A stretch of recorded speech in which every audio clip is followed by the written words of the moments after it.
conduct the first line item of business. Good morning, everyone.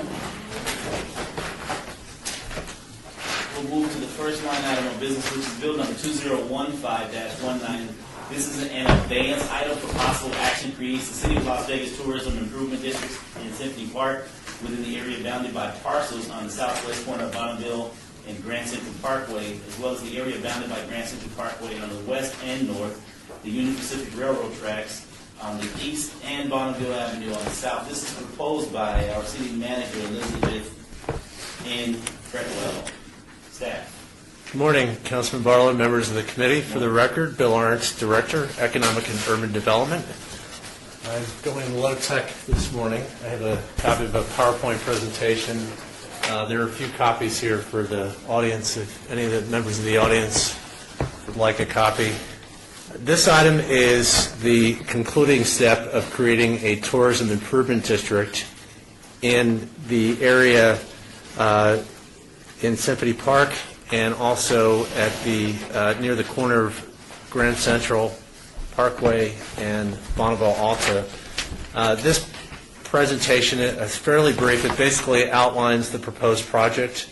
There have been numerous public meetings on this project before, so I'm not going to cover that in great detail, but just simply to reiterate that it is proposed to be used for constructing a parking garage in Symphony Park.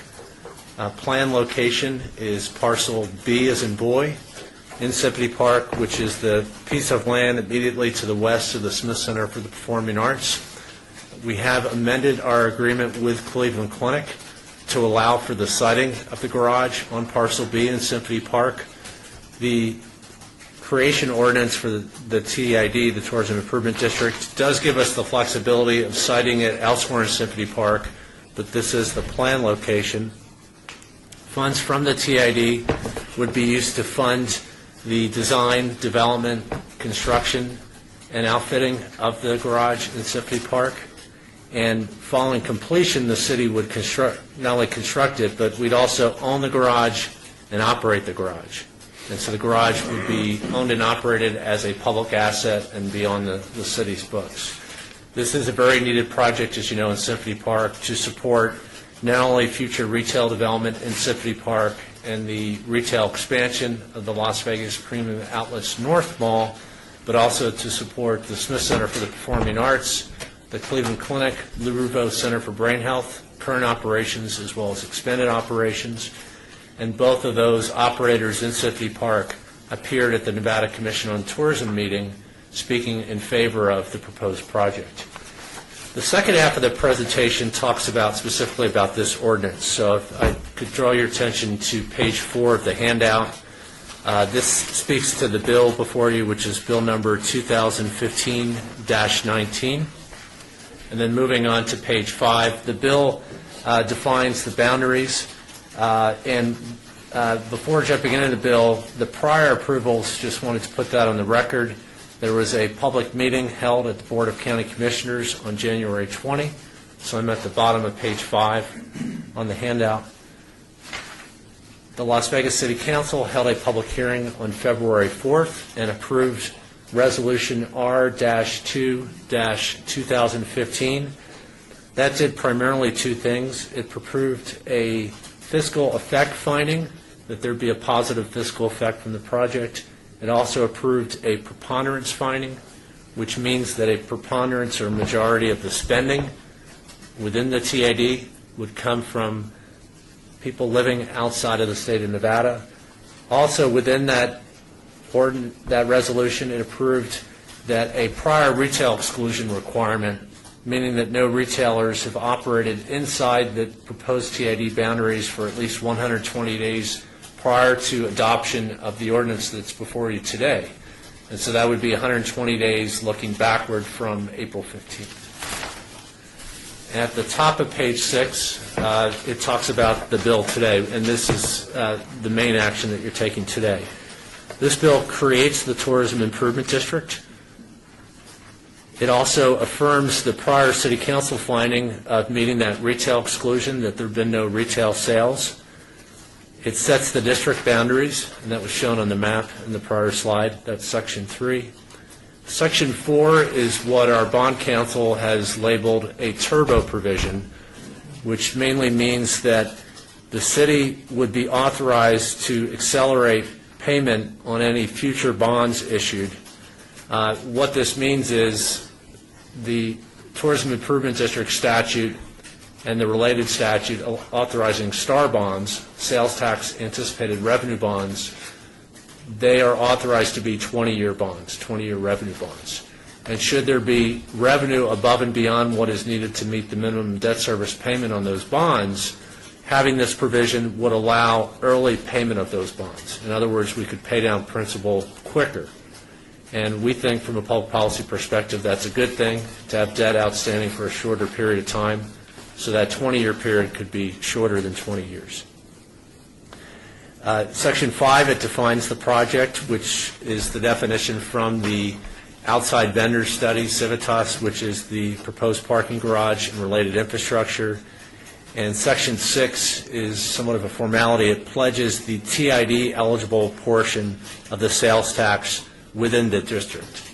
And so I've outlined that before at prior meetings, but just to put on the record, this does not affect at all the local school support tax. That's not the portion that's governed by the TID. It's the other portions of the sales tax revenue. So if approved, the next steps would be for staff to prepare an agreement with taxation to handle the flow of funds from the state into the TID. We'd also work with our financial advisor to prepare STAR bonds, sales tax anticipated revenue bonds. Bonding authority is not governed specifically by this ordinance. It just references that if we do bonds, we can do the early payment. We would have to come back through a separate process at the Las Vegas City Council to issue any debt. And a related item is reimbursement. Ordinance would be prepared to allow the city to be reimbursed for any front-end expenses thereof.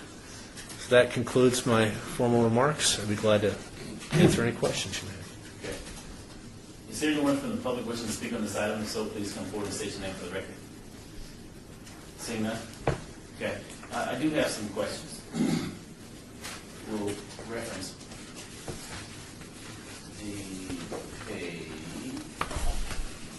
page 2. I'm sorry, not page 2. Page 5. So we have the boundaries of the CID. Yes. And let's just walk backwards for a second, back into the question I want to get an answer moving forward. The city has already, the city council has already made the determination that we were not moving forward with stadium, correct? At a prior council meeting, I believe in February of this year, that's correct, that the city council decided not to move forward with the stadium. And the reasoning behind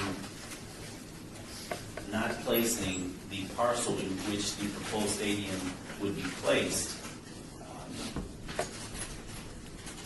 within the TID boundary was based on, and I believe you mentioned the fact that there was it redevelopment dollars that would be placed in the proposed stadium, and therefore the TID would not be allowed? Or can you just explain that technical piece? Thank you again for the record. This parcel of land was not initially placed in the TID boundary. Thank you, and again for the record, Bill Arntz. Councilman, really two reasons. One is exactly what you're saying, that there is a requirement in the Tourism Improvement District statute that Tourism Improvement District dollars, those new sales tax dollars, and redevelopment agency dollars cannot be invested in the same project. So that is one requirement. A second reason for not including that land initially within the TID boundaries is that we wanted the TID dollars to go for funding this expense, the garage. And we made a policy, a business decision to not, at the time, propose to use TID dollars for funding any part of the construction of the stadium. And so we wanted to one, we had to bifurcate it if we were going to use redevelopment dollars for the stadium, but two, we also made that business decision. There's nothing preventing today that land from being included in the TID, but because we started the process without that land being included, we really need to conclude this process and adopt the district. Our bond counsel has advised us that in the future, if we wanted to add additional land into this TID, we could and follow a similar process. But to change the map and the boundaries of the TID at this point would cause a big delay in approval of the TID. And so our counsel has advised that we move forward with the map as drawn today. Okay, so thank you for that defined explanation. So in the future, if we move forward to include this parcel inside of the TID, that would secure even more so that the opportunity for a future stadium would not be possible, being that there would be redevelopment dollars and TID. The mix of TID and RDA would prohibit a future stadium for arena performing on that site, correct? I think that's generally correct. Okay. I think the main thing is, you're right, is that would lock out the redevelopment agency from investing direct dollars into a project. So we couldn't give a tax increment financing rebate on a project if there's TID dollars going to fund things in that project. And it would probably further complicate getting a stadium built on that site.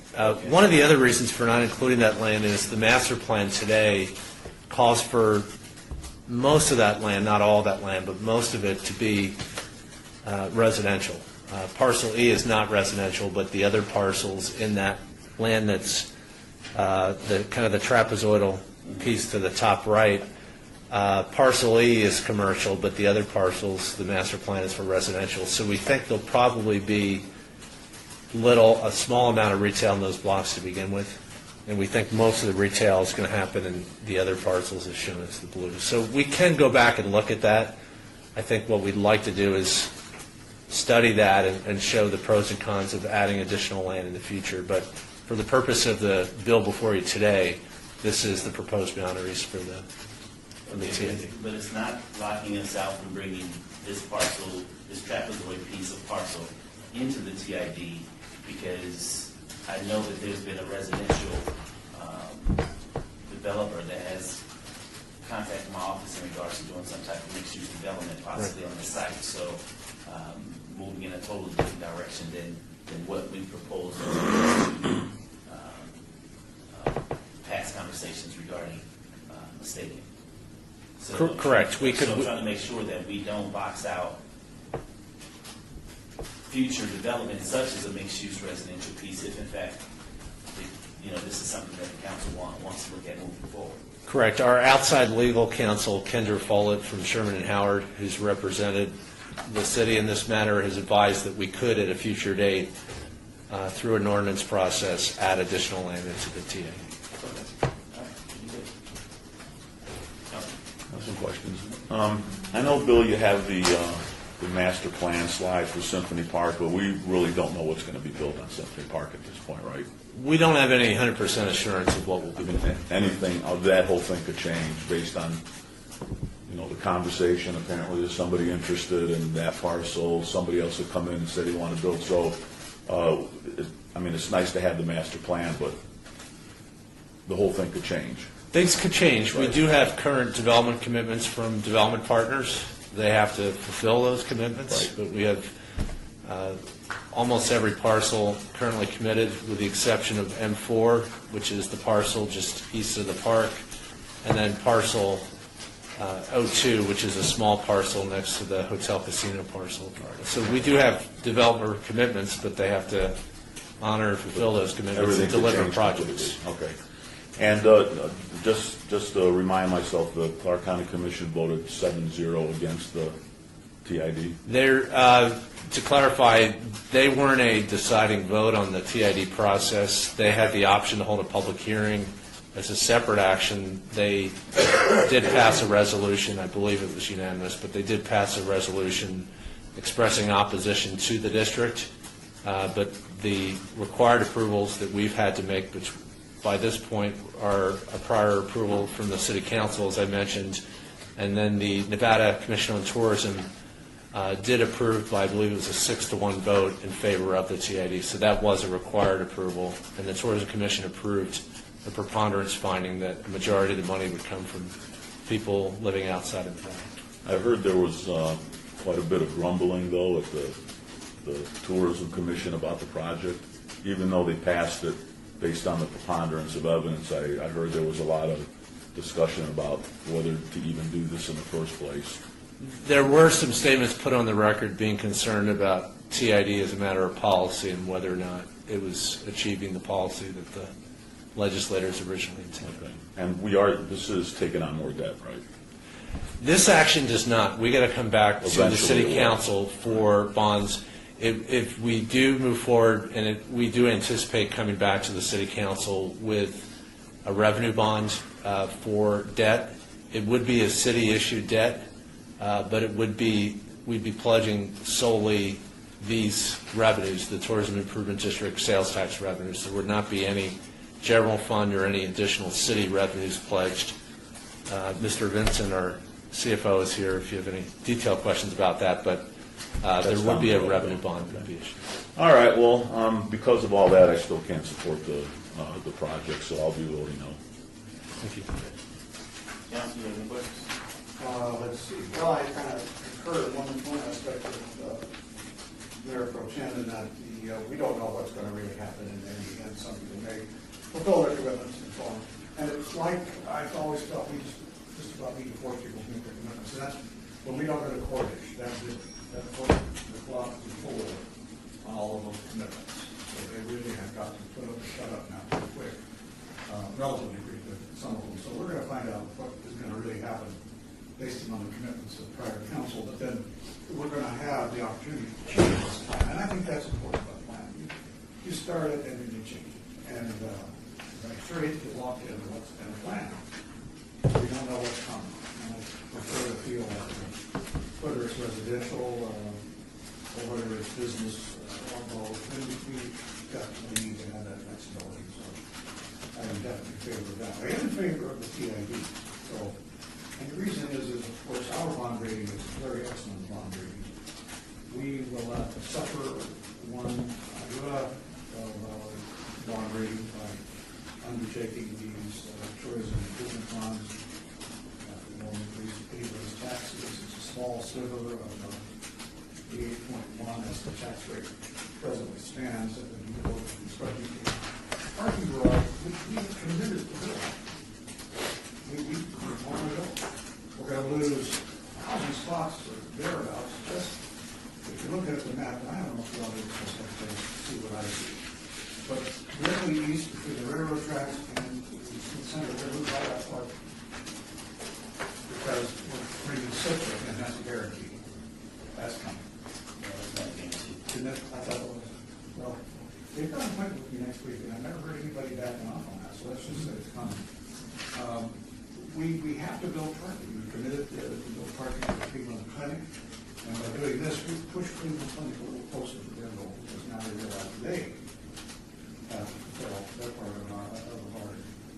And makes it easier for them. So I think that for all these reasons, this issue is totally divorced from the idea of a statement.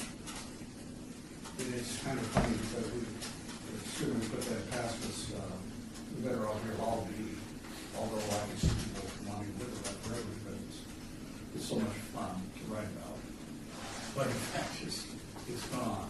So for these reasons, I feel like I can support it. I don't see a problem here. The county commission had absolutely no say on this issue. And frankly, I think they were lit on fire by an idea that didn't exist and pursue the goal. That was very chaotic. They had no idea that they were talking about. But that's the way it was. They primarily, personally, didn't want to see something happen overnight, and it wasn't their business. So here's their opinion. There's the Tourism Commission. ignored, as it should. And also, let's face it, the people who are making noise on the mission will be looking outside and saying that too, you know, they don't care. They're part of a group of people that's been jealous of the Southern Valley Road for many years. That's just something I faced in the legislature for a generation. So I'm going to support it for those reasons that I've stated. Mr. Chair, Yes, sir. if I can add a couple of things. Your name first, please. For the record, Mark Vincent. Thank you. Thank you. A couple things. First of all, this has come up before, and I bring it up only because if and when we bring a bond ordinance down the road, you might see something different, and I want to explain it in advance. Section 9 talks about the fact that we would need to obtain a feasibility study before we would ever issue a bond. In other words, the studies that we've done so far were directed towards how much of the tax increment was generated from tourist-related activities. The feasibility study would be an investment-grade feasibility study that the bond holders, the bond buyers, bond investors would require. And that'll be the limiting thing in terms of how large the bonds will be. In other words, we have the feasibility study will have to say that based on what we know today, this is what we think the revenue would be that would be available to service the debt. And the bonds will be sized accordingly. So that's one thing. We may, if we bring a bond ordinance down the road, which obviously is our intent, we may see an amount larger than what we think we can feasibly do today.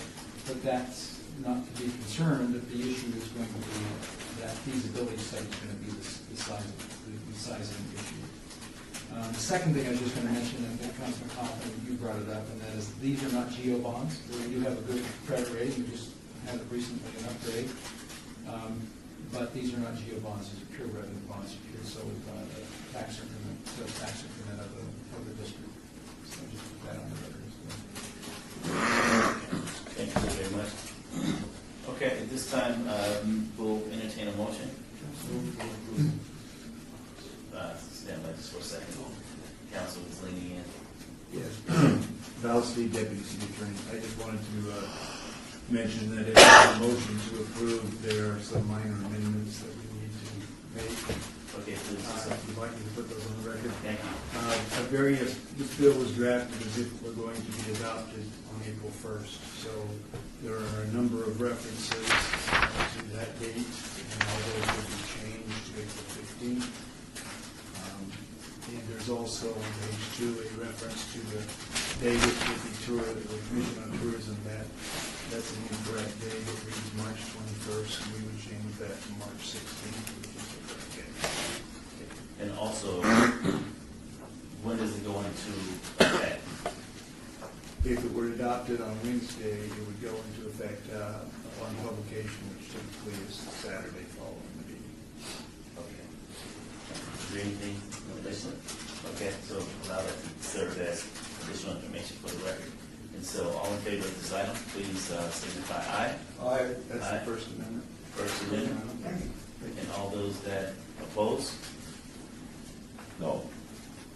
I'm not sure if I was supposed to say aye to oppose or No. no to oppose. Or nay?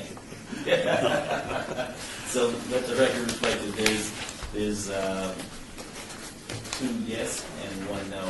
So this will move to the city council meeting on April 15th. Oh, and my cheat sheet. Bill number 2015. Thank you, Councilor. That one I will be eligible for adoption at the city council meeting on April 15th. Thank you all so very much. The next line item of business is bill number 2015-20. And this is an ordinance to update the city's Title VI alcohol beverage licensing regulations and Title 19 zoning regulations by adding new regulations regarding nightclubs and cinemas and other related matters. Staff. Thank you, Mr. Chairman. For the record, Karen Dudleston, Department of Planning. This ordinance addresses both the Title VI, which are the licensing regulations for operations, and Title 19, which is the land use for nightclubs. Nightclubs would be allowed with a tavern, tavern limited, urban lounge, or beer wine room, and they would be able to be operated under regulations administered through licensing. that addresses when minors can be present, which is 6 a.m. to 10 p.m. when they're consuming a meal, if there's a restaurant inside of a nightclub, requires the posting of certain signs, requires a security plan, addresses issues where a nightclub might have lines that are outside of their building. So if they were on sidewalks, to make sure that we have passage for pedestrians, that they have security in those lines. If they're having lines in their parking lot, they have security there, and that they can check identification, those sorts of things. But to make sure that when we have residential areas adjacent to shopping centers with nightclubs, that we have some protection for those neighborhoods, that they are out in the parking lot controlling those. And then on the Title 19 side for nightclubs, we would have a 1,500-foot distance separation from churches, synagogues, schools, child care facilities of more than 12 children, 500 feet from any residential, single-family dwelling, and there's no space requirements between clubs. The separation would not apply in non-restricted gaming licenses in connection with 200-room hotel or with a resort hotel. And the distance separations could be waived in the CV district, Parkway Center District, and Downtown Centennial Plan, Gaming Enterprise Overlay District, the Fremont East Entertainment District, 18B Arts District, and Downtown Casino Overlay District. We're really concerned with those areas where we have shopping centers that want nightclubs that back up to residential areas, and making sure we have operations. The second piece of this ordinance addresses cinemas, and this is cinemas that would like to serve beer and wine or have an area for adults to be able to get an adult beverage while they're enjoying their movie. So what we have is a separated area where alcohol would be sold, so they could either sell it at their concession area in a line for adults, or some may want to have a theater where they actually have cocktail service. This would allow either of those scenarios, as long as they had a security plan. They did not have a bar or a lounge, so we would not be allowing alcohol in arcades, those sorts of places where children congregate. Would only be for ticketed patrons, so we're not creating places where people just go to drink. It's simply to have a beverage while they're watching a movie. We also have that the alcohol sales must be incidental to the primary business activity, and what that means is 25% of total gross sales during any renewal period, which is 6 months. Less than 25% would have to be alcohol. So we're talking specifically about a facility whose primary purpose is cinema. It's not their primary purpose becoming a bar or a place where you would primarily serve alcohol. I do have a couple of very simple amendments. The first one is Section 1G, the insurance requirements. After reviewing those, we don't believe we need the insurance requirements. Section 1, page 5. Thank you. Page 5G. In meeting with the insurance industry, they're going to have to carry their own insurance. I don't believe it's something that we need to monitor at this point in time. So we would remove the insurance requirements. On page 6, line 9, this is the area where you would serve alcohol in a cinema, and we would just say to remove the words "by a barrier sufficient" and add separated sufficiently. A barrier in our building codes and often means a physical barrier like a wall, and it could be that stanchions or a separated area. There's a variety of ways with signs and those sorts of things with a good security plan that we believe that in a cinema situation they could separate the alcohol from minors. So we're just trying to add some flexibility for them. And, I'm sorry. Sure. The issue comes, we have a mixed group of people, families that come to see something. Correct. How are you going to deny the parents the line?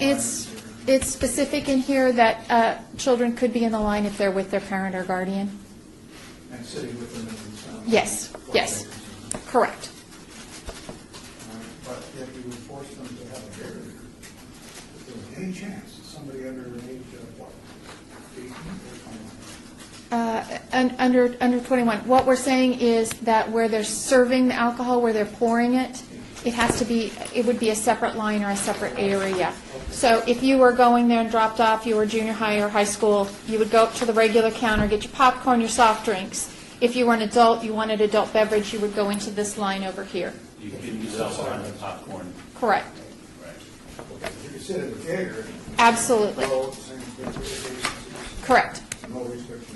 Why don't we get 25% as alcohol beverage sales? What did we find that number? You know what, we looked across the country at a variety of regulations for most communities.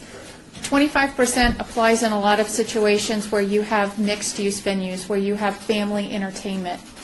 A lot of places, if their marketing, if their how they set up their facility emphasizes the sale of alcohol, it becomes a place where alcohol sales are predominant, and that would to us be a bar or a lounge, rather than a place where you go for entertainment and you might also get a beer or a glass of wine or those sorts of things. So as we looked around the country at how they went about defining the difference between a place that was 21 and over and a place where families came and adults might also get a beverage, we found that 25% was very predominant, both in speaking with different industry representatives that had alcohol at their family entertainment facilities, and most all of them felt that that was very acceptable to them as well, that alcohol would be a minor portion of their business. It's ticket sales. Let me just say this as a matter of practicality. First of all, I don't even know what county ordinance says, because there's something out there existing on that one, and we want to make sure we're competitive. At the very least, we want people going to see movie in county just because they're getting that beer. Because it's toward the end of the month, and toward the end of the reporting period, the owner of the theater says, "Whoa, I got too much booze on my revenue here. I can either have a 10-cent sale on my drinks, or I can stop serving alcohol." Think about it. So, yeah, we've got hotels that have full bore gaming and smoking and drinking, and they've got most settlers in town, most of the screens are in properties with unrestricted gaming. So I think, so how do you prevent, why do we do this when in fact somebody could walk in, and a group of 15 people could walk in and see any at a casino with a drink in their hand? And I guess it's up to the house as to whether to determine whether to let people in with their drinks.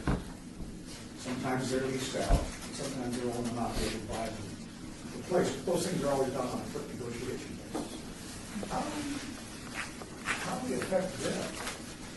Most Or do we do a single purpose piece of legislation that is only meant to restrict the revenue of an enterprise that is starting to develop? Right. This would be for a cinema that holds its own liquor license.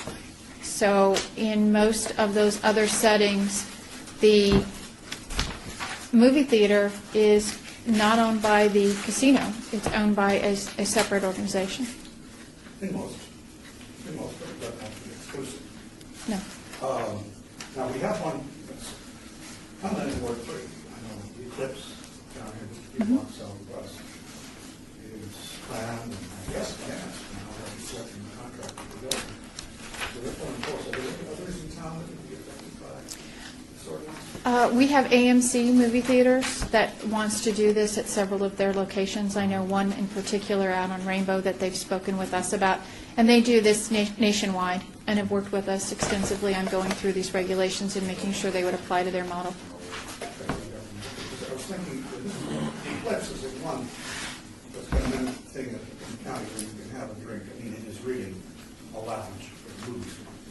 And I think it's a good idea to build entertainment, younger people can have that if they want. But I hate to set the pace here from thinking about this. A lot of people are thinking about this in terms of residential areas, but in fact, a residential area can also be in a gaming zone, like downtown. And you have this set up, very nice, comfortable lounge, watching theaters. It's nothing new. The MGM did it 40 years ago.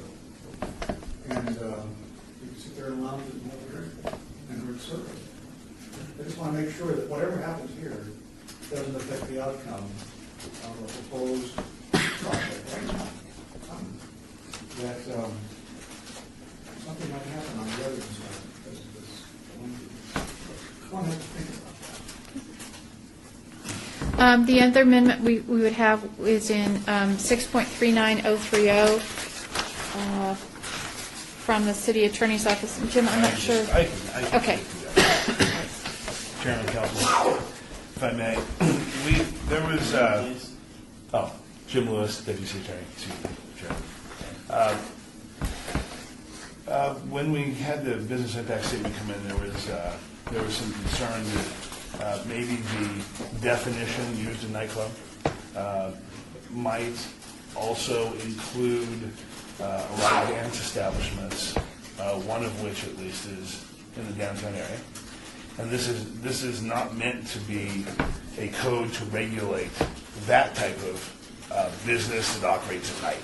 This is specific to nightclubs, the type that provide live musical entertainment, comedians, DJs, and the like.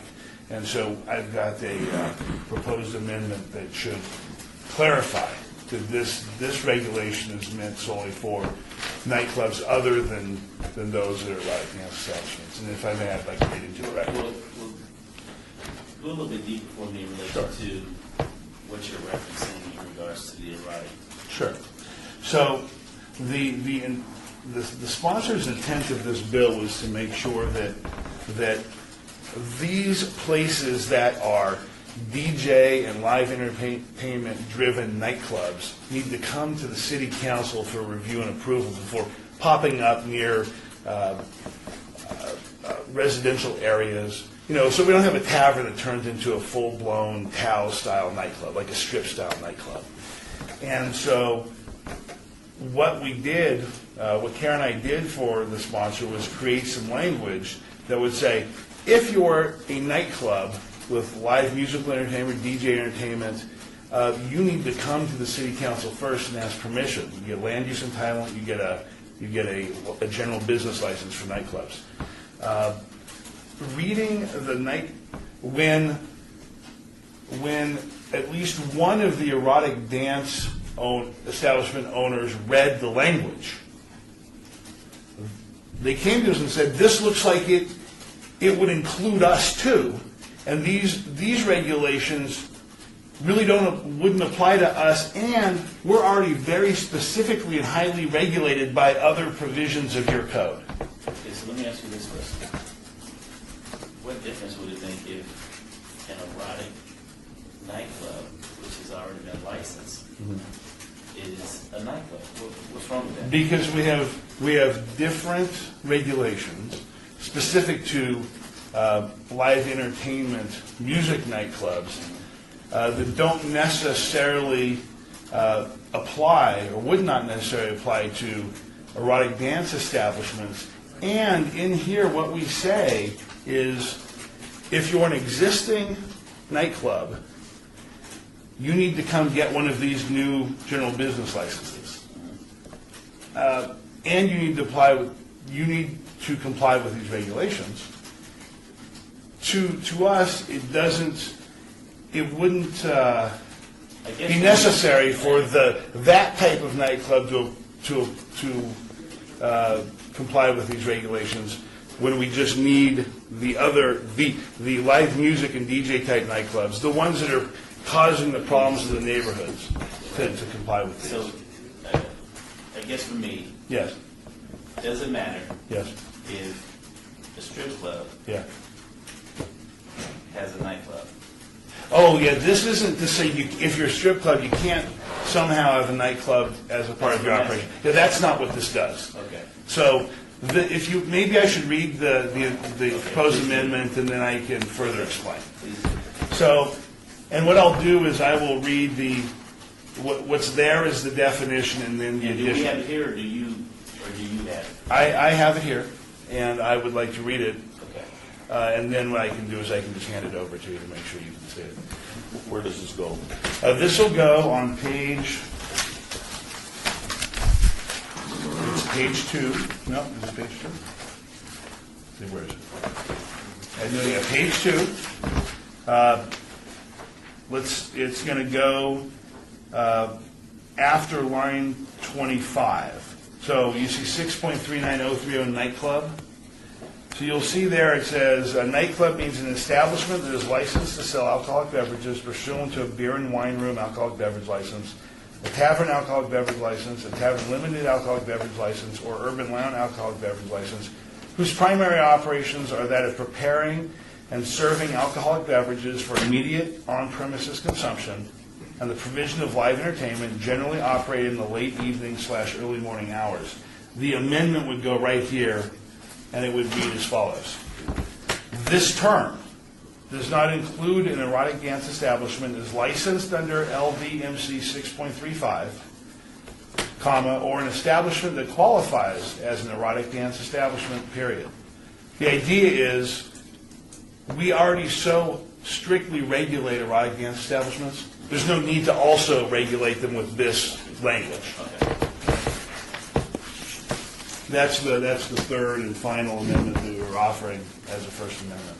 The other clarification I was asked to make is you'll see on page 2, under line 17, a separate license is required for each location at which a licensee conducts business, and such licenses are not transferable. There was some confusion among the community on transferability of licenses. Only liquor licenses with that asset where you purchase the $75,000 is transferable. These are general licenses that you would apply for with your business. We don't transfer those. A new owner comes in, there's a business closes, a new one opens, they get a new license. You would only purchase those liquor licenses. So they wouldn't purchase the entire package? They wouldn't purchase that nightclub license and everything else. The new owner gets that, their general sales license, and there's no additional fees on a nightclub license. This just goes through your general sales license. Okay. And I have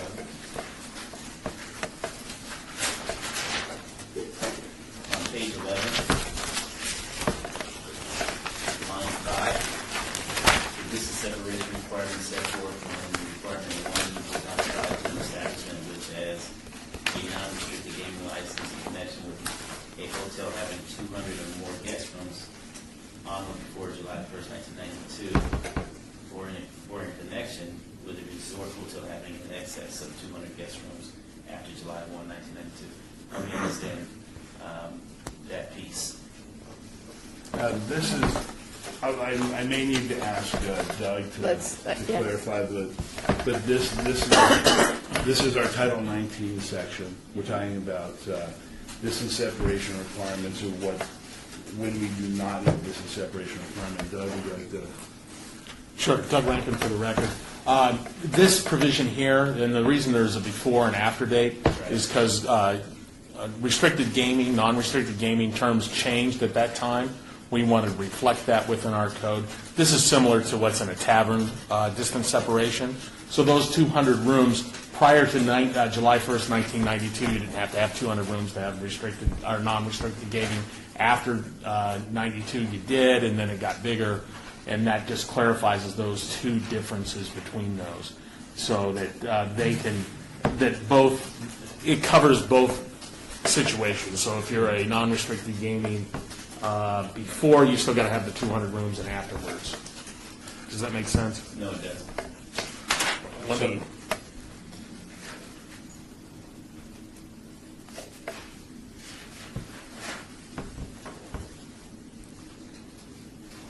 Well, it's all new language. Right. It's new, yes. It's all replacing the existing language. Right. We're replacing. So basically, in order to get the waiver, you have to have 200 rooms and you're non-restricted. And this language clarifies that. And Val might be able to speak to that a little better. But you got to have the 200 rooms. Let me ask you this question. Why does it matter to have 200 rooms? Well, at the time we were dealing with taverns and with nightclubs, there are non-restricted gaming licenses that do not have 200 rooms. There are some that have 35 slot machines, so they would still be subject to the distance separation requirements and couldn't seek the waiver on the protected uses. Because there are taverns that don't have 200 rooms. Yes, there are, you mean non-restricted gaming? Correct. Yes, there are, and they would not be eligible for this waiver requirement. You would have to have the 200 rooms to do so. So the way I read it, and I'm just asking for a point of clarification, is it appears to me as something is being boxed out, or some type of use is being boxed out. Yeah, the non-restricted gaming without 200 rooms would not be able to come in and automatically get the waivers from the distance separations to have the nightclub. So if you had 112 rooms and non-restricted gaming at your casino, you would not be able to come in and seek those waiver requirements. If you met them, you could still get your SUP for nightclub. But the minimum threshold is 200 rooms. So, for example, I'll just use Moulin Rouge, for example, because I've had several conversations over the last 6 months in regards to developers wanting to come in to redevelop the Moulin Rouge. However, they wanted to scale down the number of rooms because of their business model to just under, for example, 200 rooms. So that would box out a development such as the Moulin Rouge from coming in because they would be under that 200 room threshold where they wouldn't be allowed to conduct unrestricted business license. Game license. They'd have to meet the distance separation. They would have to meet the distance separation requirements to do a nightclub. They would do this. That would have to do the same for a tavern. And Chairman, if I may. Because they do have on the site right now condominium and residential on the property, so they wouldn't meet the distance separation. So therefore, we would box out a major development from taking place there due to that 200 room threshold. It's only to single family, the distance is only to single family. Single family dwelling, so it wouldn't be to the mixed there is use. single family across the Street. street. And what's the Okay. distance separation? 1,500 feet? 500. 500 feet is still, I believe the road is only 60 feet wide, maybe 80. But for sure, no wider than that. So what I'm concerned about is that for the infill projects, such as, I'm just using this as an example again, such as Moulin Rouge, they wouldn't qualify to open the doors based on this section here. So how do we take a bad situation and turn it good in this regard? The current language, they would also have the same issue under 200 rooms for their tavern if they were seeking a new tavern license at that location too. This is the same language that came over with the tavern language. So at below 200 rooms, they would have that same issue because they would need it. They wouldn't meet the distance separation for protected uses for taverns at the Moulin Rouge site either. There are multiple churches within 1,500 feet. So once they drop their threshold below 200, they would be having to. And is this non-waivable? This is not. Yeah, the distance separation from protected uses. I think it is non-waivable. I just need to. But it would be non-waivable. Yeah, it's non-waivable for them and for taverns. Okay. And so structurally, in order to go around that, we would have to change the ordinance, the city's ordinance in order to do that? Correct, you could do that. Once again, I believe the impetus of the 200 rooms is a critical mass concern. You know, if you have the 200 rooms, you're majority a hotel casino versus being a tavern or a standalone nightclub. If I may, Chairman. You have other uses. It I'm seems sorry, did you say your name for the record? Yes, I did at the beginning. I want to make sure. Thank you. Chairman, this is Jim Lewis again from the City Attorney's Office. It seems to me that if we're talking about the Moulin Rouge in particular, the Moulin Rouge has existing alcohol, existing ability to land use entitlement for alcohol, correct? No, their alcohol entitlement has expired. It has expired. It has. They did not maintain that. The gaming, They have maintained their gaming throughout the process. The alcohol has expired.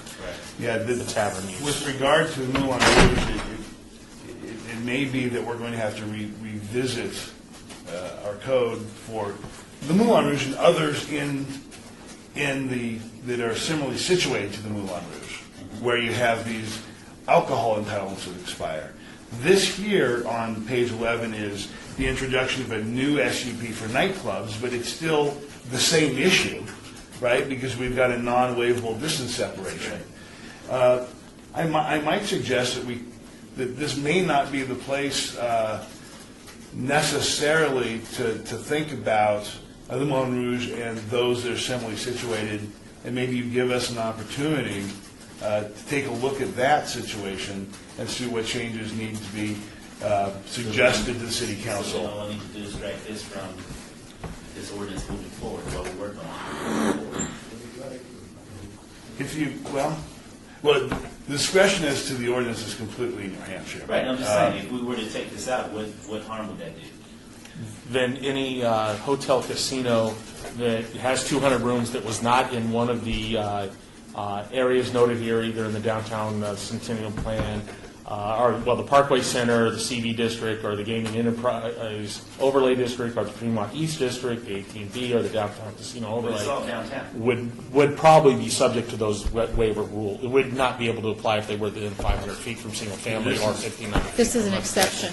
Yeah, That exception would go away for them. that's what I'm talking about. For instance, the Santa Fe would be an example of who would enjoy this exemption if passed, but if it went away, Palace Station. But they're all interior. It wouldn't be as though it's a small building footprint that would impact a residential property. If someone were to come in and utilize the option of a nightclub in that regard, we know that the only individuals that will be able to do that will be big box properties, which will all be internal. So I don't understand. Well, if this exemption was deleted, that big box property that wasn't located in the, on Fremont Street, for example, that's where one of our overlays is. The Santa Fe is an example. They have a current nightclub. It's the Revolver. They're operating today Where's under the those Santa Fe? provisions. The Santa Fe is located at Rancho and US 95, basically, where it comes together. And I don't know if they meet the distance separations or not. I haven't done a study But there. there's no residential. There is residential off across the street. of Lone Mountain behind the fire So station. that's a 100-foot. That's a 100-foot roadway, which basically 100. Like Doug, Yeah. 100-foot right of way basically qualifies in relation to distance. You know that. Correct. If they had 100 foot right of way separating them, they could also seek the exemption You also. can also seek the exemption. So help me understand this, Doug. You know this. Well, once again, I haven't, Doug, let me put it this way. You taught me this when I was a liaison. and I haven't done a specific comparison of all those sites to see if they meet all of the Right. qualifications. So what I would like to see moving forward is this section of the proposed ordinance removed. Maybe I picked a bad example. How about the Palace Station, which doesn't have 100 foot right of way separating it from single family residential? Thank you. The Palace Station doesn't have the 100 foot right of way. I don't know if they have a nightclub or not. I picked the Santa Fe because it did have a nightclub. But I know there's single family residential within 500 feet of without a 100 foot right of way. They would be they could not seek a new nightclub if they decided to have one, Well, if this exemption was deleted. what I would like to see is just this section, number 5, extracted from the ordinance. Everything else seems to be in order moving forward. So I will like to open it up to the public at this time. If there's anyone from the public wishing to speak on this item, please come forward, state your name for the record, and we'll move forward. Thank you, staff.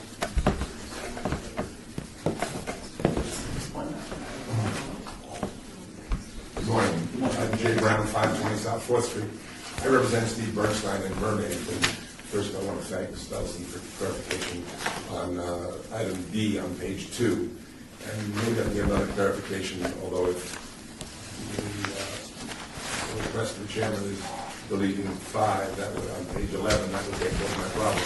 But what Mr. Bernstein is concerned about is that he has in the basement of Mermaid, a place that he may want to do a regular nightclub, nothing to do with Bitter Gulch, a regular nightclub. And what his concern was, he does have a non-restricted gaming license before July 1, 1992. So he was fine with that. His concern was that he doesn't have any hotel rooms, and he didn't want to have to worry about a waiver. So if he had a separation requirement problem, that's why he was asking, would be asking this committee to delete the 200 rooms. On, Mr. Chairman, if I might, on page 11, line 9, 6, the distance separation, Line, section 6, beginning line 9, the distance separation requirements set forth in 1 may be waived in accordance with the provisions, and you'll see all of the districts that they can be waived in, including the downtown casino overlay distance But if district.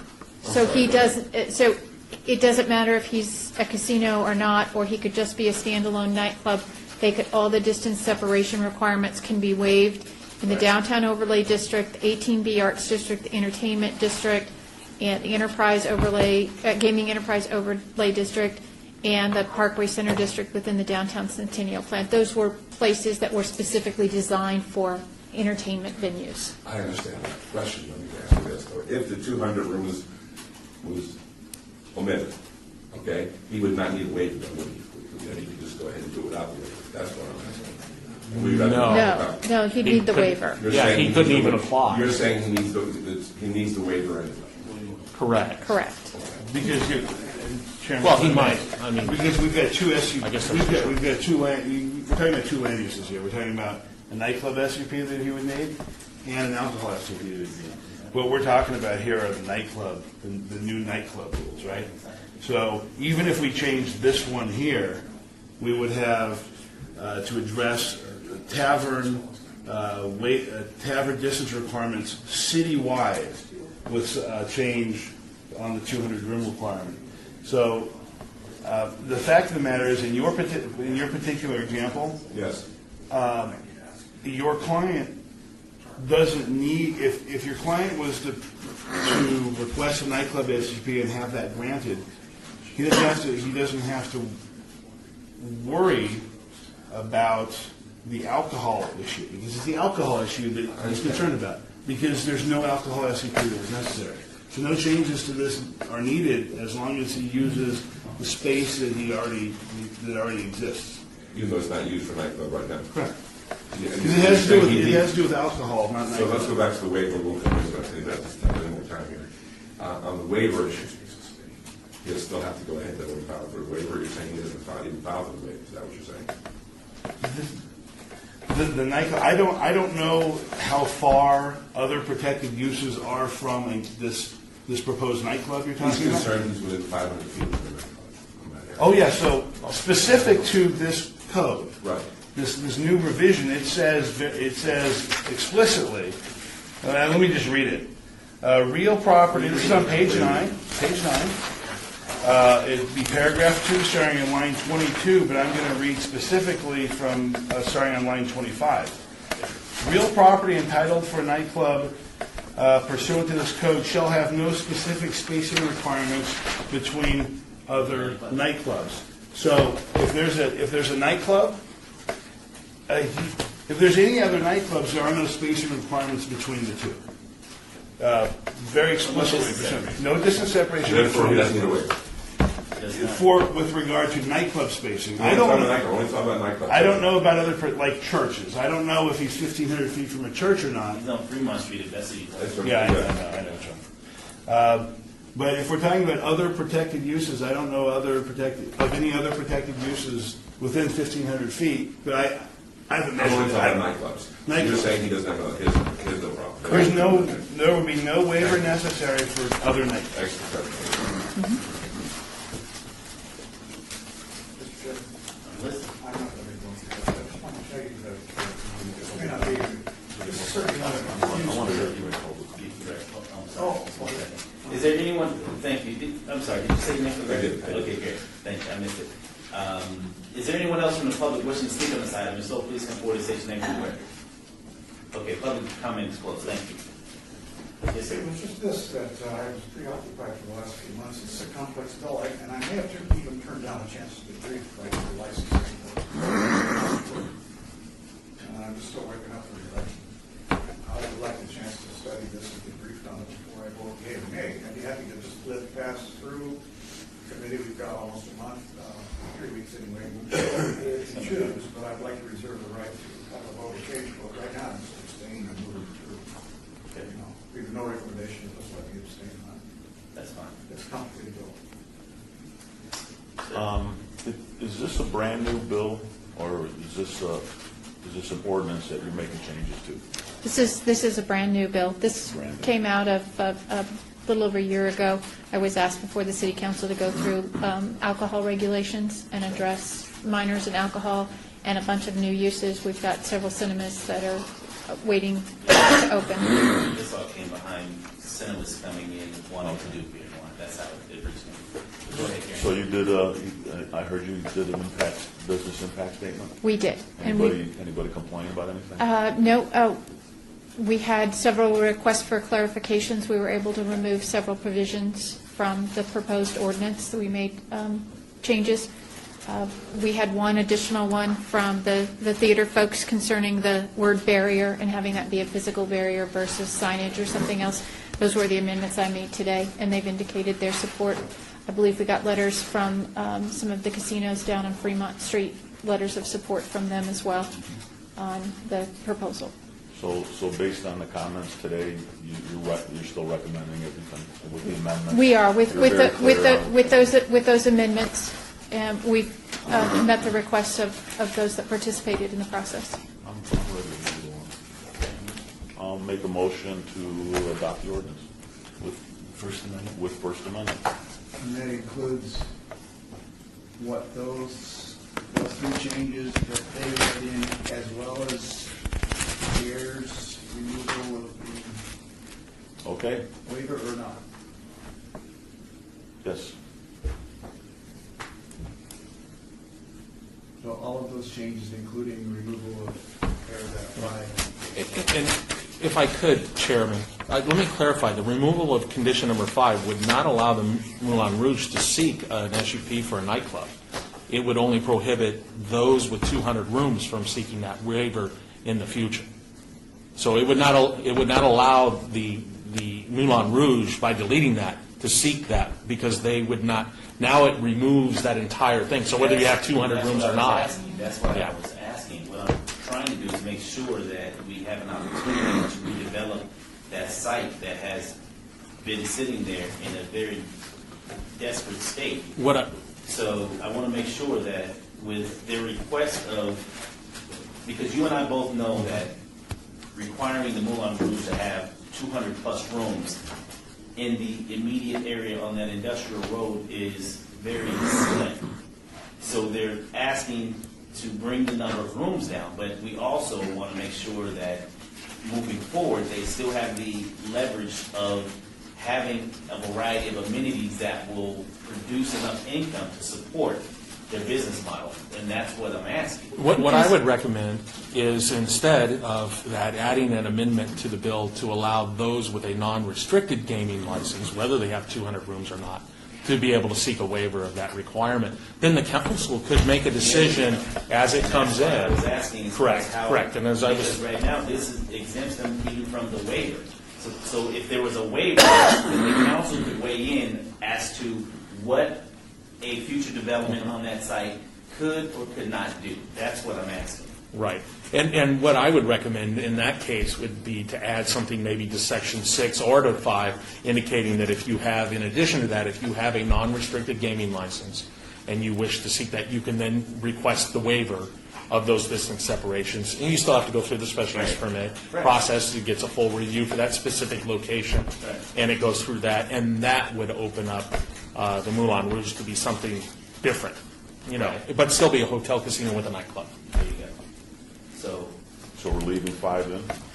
I would recommend you leave 5 in and possibly addition. amend. I'll make a motion to adopt the ordinance as is with the amendments that have been discussed and put all that together for the city council meeting. I know you are. And we'll Yeah, and draft we'll bring a it. second amendment. We'll draft an additional language. Okay. First amendment and second. That's fine. So maybe, just to clarify, Chairman, so it's the two amendments that Karen spoke of. Correct. The amendment that I spoke of. Correct. And not striking 5, but adding probably a new 7 that would add a waiver for a non-restricted gaming licensee with no room requirement. Correct. Okay, great. I just wanted to make sure we were all clear. Yes, you are there. Okay, thank you, sir. And then the maker of the motion is okay with that. I'm okay. I'm good. Okay, so there's a motion on the floor. All in favor? Aye. Aye. Those who oppose? Any abstentions? One abstention. Okay, so the motion moves forward. This bill will be eligible for adoption at the May 6, 2015 City Council meeting, which is bill number 2015-20.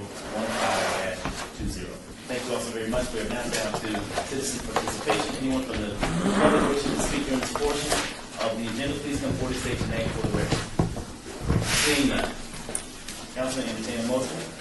Motion adjourned. All in favor? Aye. Aye. So moved. Thank you all. Marshall movie, it just